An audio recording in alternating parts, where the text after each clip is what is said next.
ఆనాటి కాంగ్రెస్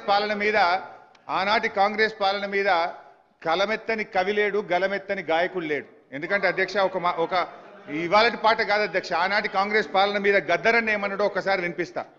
కాంగ్రెస్ పాలనలో రన్నా మన కన్నీళ్లే మిగిలాయో రన్నా, గోదావరి తల్లి గొల్లుమని ఏడ్చింది, కృష్ణమ్మ తల్లిరా కన్నీళ్లు రాల్చింది, సింగరేణి తల్లి సిన్నబోయింది, 610 జీవోనేమో జీరో అయిందని ఆనాడు కాంగ్రెస్ పాలన మీద ప్రజా యుద్ధ నౌక గద్దరన్న చెప్పిన మాట అధ్యక్ష.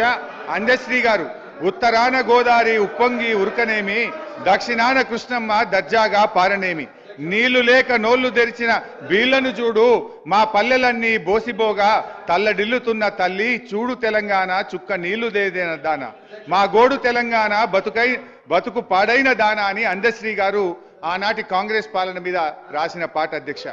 మరో కవి జయరాజు గారు అధ్యక్ష, వానమ్మ వానమ్మ ఒక్కసారన్న వచ్చిపోవనమ్మా, చేలల్ల నీళ్లు లేవు చెల్కల్ల నీళ్లు లేవు, నిన్ను నమ్మిన రైతు కళ్ళల్ల నీళ్లు లేవు అని చెప్పి మన జయరాజు గారు ప్రముఖ కవి ఆనాటి కాంగ్రెస్ పాలన మీద రాశారు అధ్యక్ష.